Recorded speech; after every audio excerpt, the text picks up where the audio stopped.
தமிழர் விடுதலை புலிகளின் தலைவர் பிரபாகரன் அவருடன் கூட நிமிர்ந்து நின்று அந்த கருத்தை எடுத்து இயம்பும் துணிச்சல்காரர்கள்.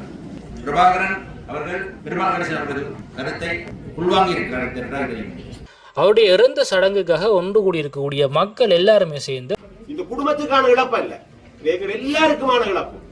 எடுத்துக்கொண்டு போறோம், வரவிருப்பமானார்கள் வாங்குவோம். இந்த அனைத்து மரணங்களும் நீதிமன்றத்தில் சாதாரண விபத்துக்கு சக போலீசார் வழக்கு தாக்கல் செய்தார். இன்றைக்கு அவர் இறக்க வேண்டிய ஒரு கட்டாயமே இல்லை. இதுக்கான நடவடிக்கை எடுக்க வேணும்.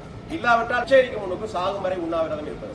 22 வயது 18 வயதுக்கு உட்பட்ட இளைஞர்கள் 3 பேர் ஹெல்மெட் இல்லாமல் மிகவும் வேகமாக ஓடுகின்றார்கள். சாலை விதிகளை மிக மிக ஒழுங்காக கடைபிடிக்கக்கூடிய ஒரு நபர். பாதசாரி கடவையை கடந்த ஒரு மனிதனை போலீஸ் ஸ்டேஷனுக்கு முன்னுக்கே அடித்து போறதை இந்த போலீஸ் பார்த்து கொண்டிருக்கா. லஞ்சம் ஊழல் தலைவிரித்து ஆடுகிறபடியினால தான் இது நடக்குது. லஞ்சம் கொடுத்து இந்த கேஸ்ல இருந்து தப்பிக்கிறதுக்கு பல வழிகள் கிளர்ச்சி போலீஸ்லயே நடக்குது. அரசியல்வாதிகள் வந்திருந்தார்கள்.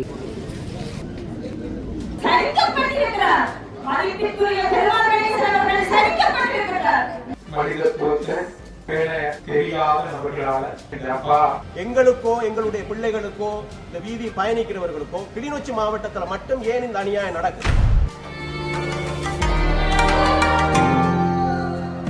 வணக்கம் உறவுகளே, நான் இப்போ எங்கே நிற்கிறேன்னு சொன்னால் இல்லை கிளிநொச்சி மாவட்டத்தில் நிற்கிறேன். ஒழுக்கமாக நேர்மையாக இருக்கக்கூடிய மனிதர்களுக்கு இந்த உலகம் நிறைய காலங்களை கொடுப்பதில்லை அப்படி என்று எங்களுடைய முன்னோர்கள் சொல்லுவார்கள். அதே மாதிரி ஒரு சம்பவம் அப்படின்றது கிளிநொச்சி பகுதியில் நடைபெற்றிருக்குது. அவருடைய நெறியாளர், நேர்மையாளர், ஆளுமையாளர், இலக்கியவாதி, எழுத்தாளர், ஆசிரியர், சிந்தனை போராளி. இந்த அளவு கல்விமான் கிளிநொச்சியில் இருக்கின்றாரா என்று கேட்டார்கள். அந்த அளவு ஒரு சிறந்த மனிதன் கணேசன். மாவட்டத்தினுடைய வளர்ச்சிக்கு கணேசனை போன்ற ஒரு மாமனிதனை இனி நாம் சந்திக்க போவதே எங்களுடைய கிளிநொச்சியினுடைய ஒரு தனிப்பெரும் சொத்து. இந்த மண்ணை நேசித்த மண் மறவா மனிதனை இழந்துள்ளது. பாதையிலே போனவனை பாறையிலே ஏற்றிவிட்டு போதையிலே போனவன் போய்விட்டான். மனிதத்துவத்தை மேலே தெரியாத நபர்களால போலீஸ் நிலையத்துக்கு முன்பதாக, அதுவும் பாதசாரி கடவையிலே நடந்து போகக்கூடிய ஓய்வு பெற்ற அதிபரை அங்கு ரேஸ் ஓடக்கூடிய 2 இளைஞர்கள் தங்களுடைய மோட்டார் வாகனத்தை அடித்து அந்த இடத்திலேயே அவருடைய உயிரென்றது பறிக்கப்பட்டிருக்கிறது. கிளிநொச்சி மண்ணில் இருக்கக்கூடிய கல்விமான்கள், அரசியல்வாதிகள் எல்லாருமே அவருடைய இறந்த நிகழ்விலே பங்கு பெற்றிருந்தார்கள். உண்மையாகவே மிகப்பெரிய ஒரு ஆளுமை என்றது கிளிநொச்சி மண்ணை விட்டு பிரிந்திருக்கிறது, போயிருக்கிறது. இதுக்கு முக்கியமான காரணம் அவர் சாலை விதிகளை மதித்து ஒழுங்காக பாதசாரி கடவையிலே அவர் நடந்து சென்றது. இன்றைய தினம் கிளிநொச்சி பகுதியிலே அவருடைய இறந்த சடங்குக்காக ஒன்று கூடி இருக்கக்கூடிய மக்கள் எல்லாருமே சேர்ந்து ஒரு மிகப்பெரிய ஒரு ஆர்ப்பாட்டத்தை கிளிநொச்சி பகுதியிலே முன்னெடுத்திருந்தார்கள். கிளிநொச்சியில மட்டும் இந்த அநியாயம் தொடர்ச்சியாக நடைபெற்றுக் கொண்டிருக்கு. அனுமதிக்க இயலா.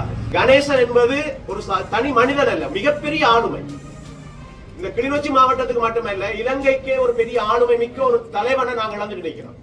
இன்னும் ஒரு 25 வருஷம் இந்த மண்ணுக்கு, இந்த மக்களுக்கு உலகளாவிய ரீதியில் ஒரு பன்மைத்துவத்தை கொடுக்கக்கூடிய, தலைமைத்துவத்தை கொடுக்கக்கூடிய ஒரு அற்புதமான மனிதனை இழந்து நிற்கிறோம். இந்த குடும்பத்துக்கான இழப்பு அல்ல, எல்லாருக்குமான இழப்பு. சோசியல் மீடியா மூலம் இதுக்கு பதில் சொல்ல வேணும். உலகம் முழுக்க தகவல் போவோம்.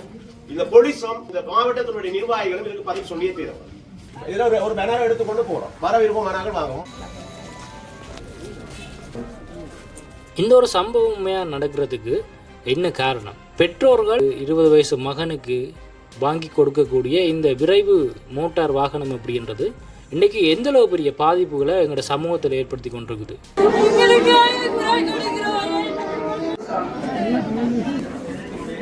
நடந்து போவோம் ரீதியான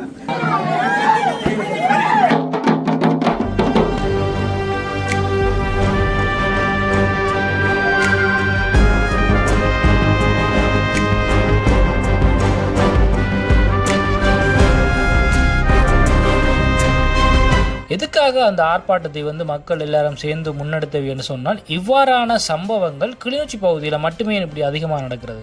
நானும் டிப்பரால் அடிக்கப்பட்டு பிறந்த சந்தியில 6 மாதங்கள் கால் நடக்க முடியாம பிறந்த இந்து மகா வித்தியாலய மாணவி, அதுக்கும் இதே மாதிரி டிப்பரால் அடிச்சு தண்டு ஜீவரஞ்சினி ஜீவா டீச்சர் ஒரு தமிழ் ஆசிரியரும் இதே மாதிரி தான் இந்த காக்காட சந்தியில நாங்கள் இழந்த. நாங்க 2010 மீள்குடியேற்றத்துக்கு பிறகு பிடித்தவர்களால அநியாயமான இது அவைக்குது சாதாரணமான விடயம். இழந்து குடும்பத்தில் ஒவ்வொரு உயிர்களை இழந்து தவிக்கிற எங்களுக்கு ஈடு செய்ய முடியாத இழப்பு. இந்த 3 பிள்ளைகளும் அந்த மனைவியும் எதிர்காலம் என்ன, அந்த குழந்தையின் எதிர்காலம் என்ன, ஜாதகிரியின் பெற்றோர் அதுகளுடைய எதிர்காலம் என்ன, ஈவாரிச்சனுடைய கணவன் அதோட உறவுகளின் எதிர்காலம் என்ன, காலங்காலமாக கண்ணீர் சிந்த வேண்டிய நிலையா.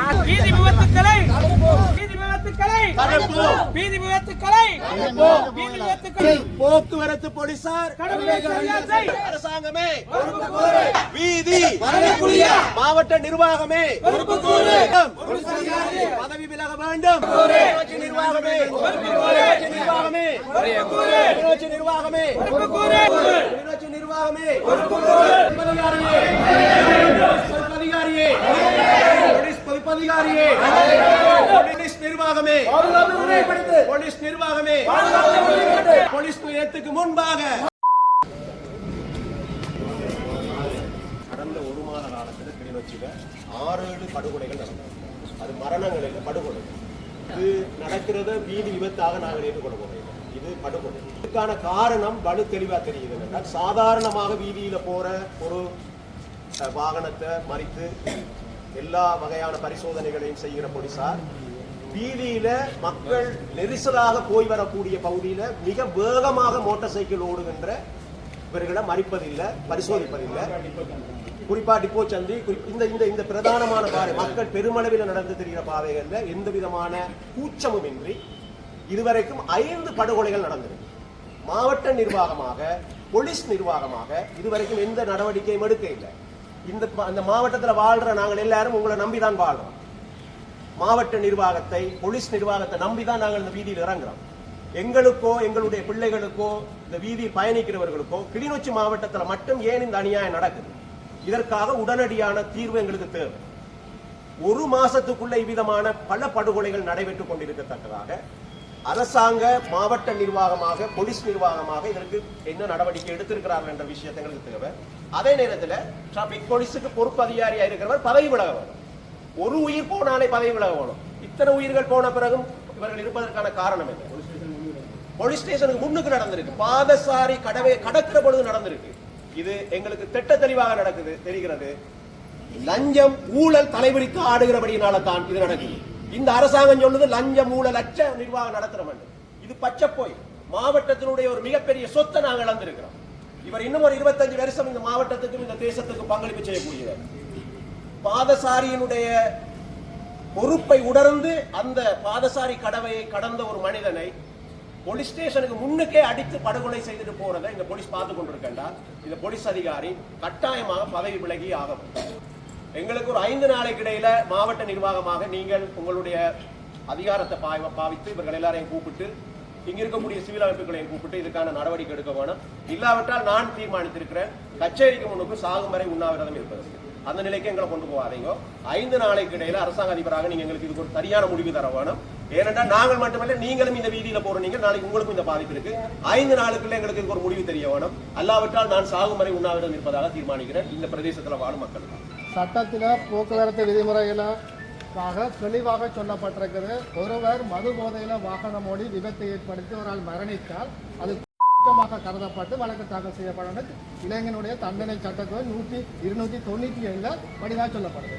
மோட்டார் போக்குவரத்து சட்டத்தில் 151(1)(c) சொல்லுது, ஒருவர் மது போதையிலேயோ அல்ல போதைப்பொருள் பாவிச்ச வாகனத்தை ஓட்டி மரணத்தை ஏற்படுத்தினால் அது பிணையில் வர முடியாத குற்றமாகவும் கொலை குற்றமாகிறது வழக்கு தாக்கல் செய்யப்படணும். ஆனால் கிளிநொச்சியில் நடந்த எல்லா வீதி போக்குவரத்து மரணங்களும் ஒன்று போதைப்பொருள் அல்லது மது போதை பாவிச்சு ஏற்பட்ட மரணங்கள். இந்த அனைத்து மரணங்களும் நீதிமன்றத்தில் சாதாரண விபத்து கேஸாக போலீசாரால் வழக்கு தாக்கல் செய்யப்படும். சாதாரண இதால அவை பிணையில வெளியில வராங்க ஈஸியா. போலீசார் சட்டத்தை புதிய முறையில் பயன்படுத்தாத விளைவுதான் இந்த தொடர்ச்சியான. எங்களுக்கு தேவை போக்குவரத்து சட்டத்தை நாட்டிலே ஏற்கனவே இருக்கிற இந்த சட்டத்தை தெளிவாக உறுதியாக நடைமுறைப்படுத்தணும். அதாவது தடுக்கலாம். சட்டம் படியா சொல்லுவோம் சார், அது ஒரு கொலை குற்றமாக கருது. அப்படி இல்லை. விபத்தை ஏற்படுத்தி நடந்த மரணங்கள் எல்லாரும் 15-20 நாளில் புள்ளையில வழியால் வருகிறார். ஆகவே விபத்தை ஏற்படுத்துகிறவர்களுக்கு ஒரு துணிச்சல் அல்லது போலீஸாருக்கு லஞ்சம் கொடுத்து இந்த கேஸில் இருந்து தப்பிக்கிறதுக்கு பல வழிகள் இந்த போலீஸ் ஸ்டேஷன் கிளர்ச்சி போலீஸ் ஸ்டேஷன்லேயே நடக்குது. பல விபத்துகளை ஏற்படுத்தி பொறியால் திரிகிறார்கள். அவர்களோட பைக்கும் வாகனங்களும் விடுவிக்கப்படுது. உங்களுக்கு தெரியும், டிப்பரில் நடந்தது, இப்போ குட்டடியில் கரடி போக்கில் நடந்த ஒரு தாய். ஆகவே இது ஒரு மிக முக்கியமான ஒரு சமூக பிரமுகர், மிக சமூக ஆவலர். அவருக்கு ஏற்படுத்தப்பட்டது ஒரு சட்ட முறையின்படி அவர் வீதியை கடக்கும்போது இருக்கார். ஆகவே மற்றது இந்த பெரிய மோட்டார் சைக்கிள்கள்லாம் இங்கே ஆபத்து. இந்த பெரிய மோட்டார் சைக்கிளை டிராஃபிக் போலீஸ் கண்டா, நாங்களும் வீதியில் ஒரு நாளைக்கு 4-5 மணித்தியாலும் பயணிக்கிறோம். பெரிய மோட்டார் சைக்கிள்களை கண்டா போலீஸ் மறைக்கிறதே இல்லை. அவர்களுக்கும் டிராஃபிக் போலீஸுக்கும் ஏதோ உடன்பாடு இருக்கிறது எனக்கு தெரியுது. அப்போ பெரிய பைக்குகாரர் எல்லாம் வந்து உண்மையிலேயே அது பெரிய பைக்கை ஓடுபவர்களுக்கு வாகன அனுமதி பத்திரம் இருக்கும் என்று நான் நம்பவில்லை, வாகன லைசன்ஸ். மற்றது அவர்கள் போதையிலான ஓடுவார்கள். ஆகவே போலீஸார் இறுக்கமான நடவடிக்கை எடுக்கணும். டிராஃபிக் போலீஸ் பொறுப்பதிகாரி நிப்பாட்டப்படும், இடைநிறுத்தப்படும். அதுதான் இந்த மாவட்ட மக்களின் கொதிநிலையை உடனடியாக அடக்குவதற்கு முடியும். அது நீங்கள் அரசாங்க அதிபர் என்ற முறையில் போலீஸ் திணைக்களத்துக்கும் உங்களோட மாவட்ட அபிவிருத்தி குழுவுக்கும் கொண்டு சென்று உடனடியாக நடவடிக்கை எடுப்பீர்கள் என்று நாங்கள் நம்புகிறோம். நிச்சயம் உங்களோட ஆதங்கங்கள் தீயாத ஆதங்கள் எனக்கு நிச்சயம் ஆதங்கங்கள் இருக்கின்றது. தொடர்ச்சியாக பல்வேறு நடவடிக்கைகள் எடுத்தாலும் நானும் இந்த மாவட்டத்தில் அவதானிக்கிறேன். மிகவும் ஒரு 22 வயது 18 வயதுக்கு உட்பட்ட இளைஞர்கள் 3 பேர் ஹெல்மெட் இல்லாமல் மிகவும் வேகமாக ஓடுகின்றார்கள். நீங்கள் சொல்லுகின்ற அதே குற்றச்சாட்டை தான் நாங்கள் பார்க்கின்றோம். சாதாரணமான ஒரு வயது வந்தவர், ஒரு பெண்ணோ சும்மா போகிக்க பார்க்குற போலீஸார் இந்த விடயங்களை பெரிய அளவில் அக்கறை கொள்கையில் என்ற நிலப்பாடு எல்லா மக்களுடைய கருத்துமாய் என்ன டைம் இருக்கின்றது. இந்த தனியாகவே இந்த ஆக்சிடென்ட்ஸ் இல்லை, இதுக்கு முதலில் நாங்கள் தொடர்ச்சியாக போலீஸாரோட கதைச்சு கொண்டு தான் இருக்கின்றோம். ஆனால் மிகவும் ஒரு வேதனைக்கான ஒரு சம்பவம் ஒன்று நடந்திருக்கின்றது. நீங்கள் குறிப்பிட்ட மாதிரி வருகின்ற கிழமைகளிடையில் டிஐஜி ஓஐசிஸோட நிச்சயமாக இந்த மாவட்ட சிவில் அமைப்புகளோடு நாங்கள் எல்லாரும் சேர்த்து கலந்துரையாடல் ஒன்று செய்யலாம். இதில் நாங்கள் நிச்சயமாக போலீஸார் ஒரு பக்கம் அது எந்த விதமான இது நடவடிக்கை எடுக்கணும் என்றதில் எந்த ஒரு மேட்டு கருத்தும் இல்லை. ஆனால் இந்த விடயங்களை செய்கின்றவர்கள் இல்லை, இந்த விடயங்களில் ஓடி திரிகின்றவர்கள் இந்த மாவட்டத்தை வெளியிலேருந்து வரையில எங்களுடைய இளைஞர்கள், எங்களுடைய யுவதிகள் நிச்சயமாக எங்களுடைய சமூகத்துக்கு, அதாவது அந்த போலீஸாருக்கு அப்பால் எங்களுடைய சமூக கட்டமைப்புக்கு ஒரு பொறுப்பு இருக்கின்றது. எங்களுடைய இளைஞர்களை அவர்களை நல்வழிப்படுத்தணும், அவர்களை ஈரோத்திசப்படுத்தணும் என்றார். நிச்சயமாக ஒரு குறிப்பிட்ட வகுதியினர் மட்டும்தான் இதுக்குள்ள இப்படி செய்யணும். நான் ஏற்கனவே பிரதேச சபைக்கு சில ஆலோசனைகள் சொன்னேன். டிப்போ ஜங்ஷன் இந்த குறிப்பிட்ட ஜங்ஷனுக்குள்ள சிசிடிவி பொருத்தினால் போடுறவே நம்பரை பார்க்கலாம், நீரவே அக்சஸ் பண்ணலாம், ரெண்டு பார்த்துட்டு பிடிக்கலாம். இது ஒருத்தருக்கு நம்பரும் தெரியுது இல்லை. இப்போ நாங்கள் தொடர்ச்சியாக பிரதேச சபையை வலியுறுத்துகிறோம். ஓகே, ஒரு 20 கேமராவை இந்த டிப்போ ஜங்ஷன்லேருந்து கரடிப்போக்கு ஜங்ஷன் வரை பொருத்தி போட்டு போலீஸ் ஸ்டேஷனுக்கு இங்கே ஒரு இடத்துலேருந்து ஒப்சர்வ் பண்ணினால் இந்த அளவும் குறையும், கடத்தல்லேருந்து எல்லாமே குறையும். இதை நாங்கள் நிச்சயமாக இதை அடுத்த கூட்டத்தில் நீங்களும் நினைக்கின்ற பிரதேச சபை செய்யாட்டிக்கு நாங்கள் சிவில் அமைப்புகளால் நாங்கள் காசை சேர்த்து போலீஸ் ஸ்டேஷனுக்கு அந்த ஏற்பாட்டை செய்து கொடுப்போம். ஆகக்கூடியனா ஒரு 1 மில்லியன் தான் இருக்கும். போலீஸ் ஸ்டேஷன் இதை மானிட்டர் பண்ணினால் நிச்சயமாக இப்படியான சட்டவிரோத செயலை செய்கின்றவர்கள் அல்லது வேகமாக ஓடுறவர்கள் எல்லாத்தையும் குறைக்கலாம். தனி இது இல்லை, ட்ரக்ஸ் இந்த பிரச்சனைகள் எல்லாமே குறையும். நாங்கள் இதை தவிர மானிட்டர் பண்ணுறதுக்கு வேறு வழி இல்லை. என்னத்தை செய்யணுமெண்டு நிச்சயமாக ஒரு வார புதனுக்கிடையில் நான் இந்த கலந்துரையாடலை ஏற்படுத்துகிறேன். நிச்சயமாக மனவேதனைக்குரிய ஒரு சம்பவம் தான் நடந்திருக்கு. அந்த அம்மாவுக்கு நடந்த மாதிரி நிச்சயமாக நான் உங்களுக்கான நடவடிக்கை எடுக்கிறேன். ஒரு சரியான ஒரு தண்டனை அந்த சம்பவத்தை செய்யக்கூடிய ஓட்டுநருக்கு வழங்கப்படுமே. ஆனால் அடுத்த முறை இதே மாதிரியான ஒரு சம்பவத்தை அந்த பகுதியிலே செய்யறதுக்கு இளைஞர்கள் கண்டிப்பாக பயப்படுவார்கள். கிளிநொச்சியில் இருக்கக்கூடிய அந்த டவுன் ஏரியா மிகவும் போக்குவரத்து அதிகமான ஒரு பகுதி, பாதசாரி கடவைகளும் அதிகமாக போடப்பட்டுள்ள ஒரு பகுதி.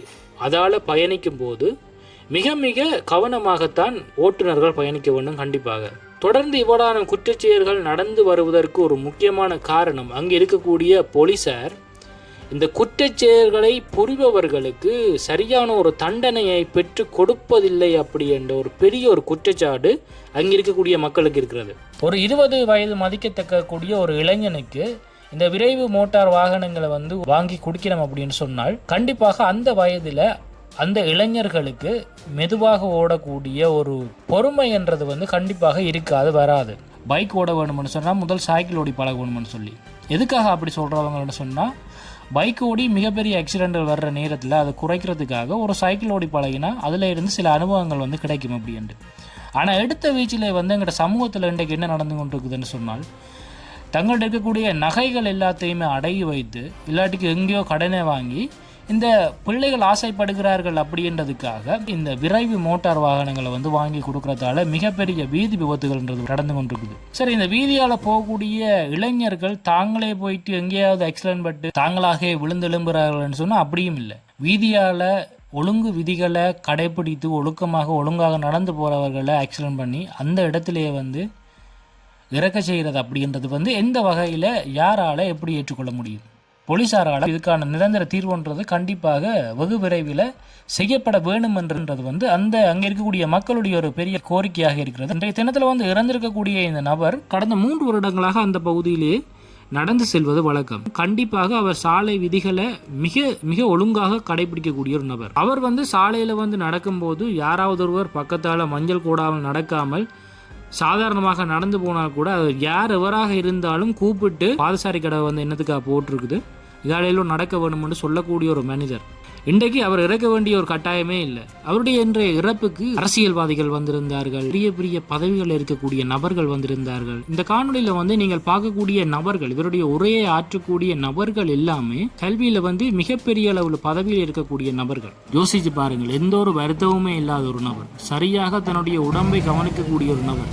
இவர் இன்றைக்கு இறப்பார் அப்படி என்று கொஞ்சம் கூட அவர்களுடைய குடும்பத்தார்களுக்கு கூட தெரிஞ்சிருக்காது. சாதாரணமாக வீதியிலே செல்லும் போது உயிர் அப்படின்றது அந்த இடத்துலயே வந்து பிரியுதுன்னு சொன்னால் அந்த குடும்பத்தில் இருக்கக்கூடியவர்களுடைய மனநிலை எந்த அளவுக்கு பாதிக்கப்படும்.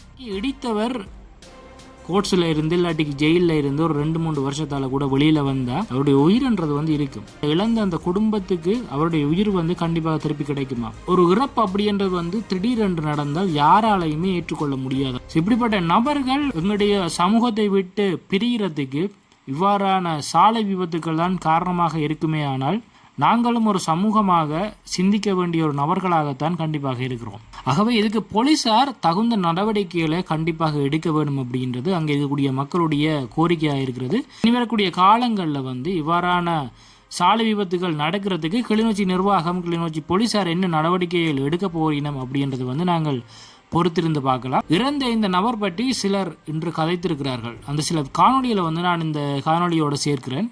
சிறகிலே பிறந்ததனால் தான் கிருஷ்ணன் என்றார், சிறகிலே வாழ்ந்ததனால் தான் காந்தி என்றார், தன்னுடைய சுய வாழ்க்கையை இழந்ததனால் தான் புத்தன் என்றார், சிலுவையிலே அடைந்து விட்டதனால் இயேசு என்றார். இந்த கணேசன் இந்த சமூகத்திற்காக எண்ணத்தை செய்யவில்லை. ஒரு சிறந்த மனிதனாக, ஒரு சிறந்த மேதையாக வாழ்ந்திருக்கின்றாரே இந்த மண்ணில். ஈழத்தமிழர்களும் மலைய தமிழர்களும் இந்திய மலைய தமிழர்களும் கடலூர் இலங்கை தமிழ் என்ற பலமான சக்திமிக்க அடையாளம் உருவாகிறது என்பதை அவர் கூறி வந்தார், எழுதி வந்தார்.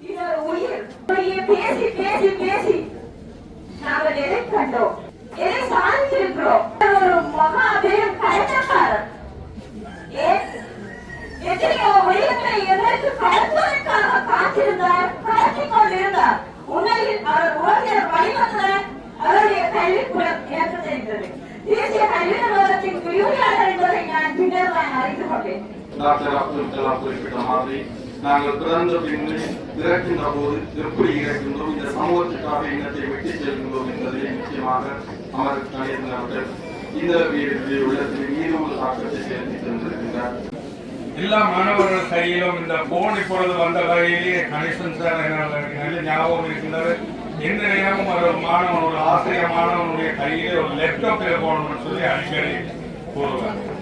இந்த கிளிநொச்சி மாவட்டம் தொடர்பிலே ஒரு மண் பற்றுடையவராக கிளிநொச்சியின் வளர்ச்சி, கிளிநொச்சியின் போக்கு இதுகள் தொடர்பட்ட அடிப்படையிலே எங்களுடைய நாம் விவாதித்து பல்வேறு கருத்துக்களை முன்வைக்கின்ற ஒரு நேர்மையான உள்ளம் கொண்டவர். இந்த மாவட்டம் எவ்வாறு இருக்க வேண்டும், எவ்வாறு வர வேண்டும் என்ற கனவு கண்ட பலரில் அவரும் ஒரு முக்கியமான ஒருவர். அந்த வகையிலே அவ்வாறான ஒரு மனிதனை அவருடைய வாழ்நாளின் அரைவாசி காலத்திலே நாங்கள் இழந்திருக்கிறோம் என்பதுதான் மிகவும் துயரக்கூடிய ஒரு காலம். அவருடைய பணி இனிதான் ஆரம்பிக்கின்ற ஒரு சூழலில் அந்த பெருமகனை நாங்கள் இழந்திருக்கின்றோம். கற்றவர்கள் உயர்த்தரத்துக்கு செல்லலாமே தவிர பதிந்து செல்லக்கூடிய வாய்ப்பிலே நேர்மையான மனிதனை இழந்து கிளர்ச்சி மண் தவிக்கின்றது.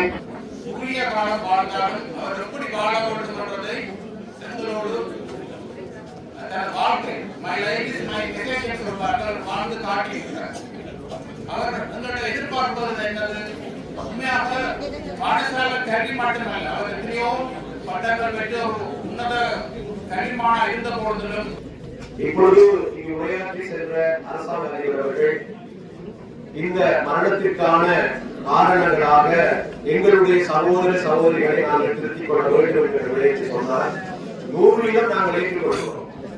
ஆனால் ஒரு விடயத்தை நான் இந்த இடத்தில் அழுத்தமாக சொல்கிறேன். அரசாங்கமோ அரசு நிர்வாகமோ போலீஸ் நிர்வாகமோ எங்களை பணி போட்டுவிட்டு தப்பி செல்ல முடியாது. நாங்கள் இழந்திருப்பது மிகப்பெரிய ஒரு சரித்திரத்தை இழந்திருக்கிறோம். நாங்கள் எங்களுடைய பிள்ளைகளை திருத்திக் கொள்ள வேண்டும், அது 100%. ஆனால் சட்டத்தை நடைமுறைப்படுத்துகிறவர்கள் பிளவிடுகிறதையும் ஏற்றுக்கொள்ள வேண்டும், அதையும் அவர்கள் சரிப்படுத்த வேண்டும். அதை சரிப்படுத்தாவிட்டால் கிளிநொச்சியிலே எல்லாருக்கும் இந்த மரணம் நடைபெறும். ஆகவே கணேசன் சாருக்கு நாங்கள் செலுத்துகிற அஞ்சலி என்பது கணேசன் சாரே இதன் இறுதி படியாக இருக்க வேண்டும். இனி நாங்கள் யாரையும் இழக்க முடியாது. கணேசனை நினைக்கும் போதெல்லாம் ஒரு ஆணின் காதல் எப்படிப்பட்டது, எப்படியான உறுதி உடையது என்பதை அவனது கண்ணீர் எனக்கு 92 காட்டியிருக்கிறது. ஒரு ஆண் காதலுக்காக கண்ணீர் வடித்து உறுதியாக நின்றான் என்பதை இந்த கிளிநொச்சி கணேசன் மூலம்தான் நான் அனுபவித்திருக்கிறேன். அவன் ஒவ்வொரு வாழ்க்கையின் ஒவ்வொரு விடயத்திலும் இந்த சாக்கடை சமுதாயத்திலே போராடி கிடைக்கவில்லை, போராடி வென்றிருக்கிறான். எமது இளைய தலைமுறை இன்று கட்டத்தில் வாழ அனுமதித்திருக்கிறோம் என்று சொன்னால் அது எங்களுடைய தவறு. சில நேரங்களில் நாங்கள் செய்வதை மற்றவர்களுக்கு சொல்ல வேண்டும் என்று கேட்ட போது அவர் சொல்வார், உன்னை பற்றி நீயே சொல்லவில்லை என்றால் உன்னை பற்றி வேறு யார் கூறுவான்னு சொன்னார். ஆனால் இன்று அதனை பற்றி இருக்கிற அனைவருமே சுற்றி இவ்வளவு உயர்த்தை கலைத்துக் கொண்டிருக்கும் போது எங்களை பற்றி நாங்கள் நல்ல உயர்வுகளை செய்தால் மற்றவர்களும் கூறுவார்கள் என்ற நம்பிக்கை இருக்கின்றது. ஒவ்வொரு செயலையும் நேர்த்தியும் ஒழுங்கு வேண்டும். அது நாங்கள் அவருடைய 1000 விஷயங்களை நான் கற்றுக்கொள்ள வேண்டியிருக்கிறோம். அவருடைய பேச்சிலே, செயலிலே, அவருடைய உடை அணுகிறது வகையிலே, ஆக்களோடு உரையாடுகின்ற பாங்கிலே ஒவ்வொன்றையும் நேர்த்தியும் செழுமையும் இருக்கு. யாரும் கலைஞர் முடியாது. எனக்கு எங்க அப்பா எனக்கு சொல்ல ஒவ்வொரு நாள் சொல்ற விஷயத்தை மட்டும் இந்த இடத்துல இவ்வளவு போயிருக்கீங்க, அதனால சொல்றேன்.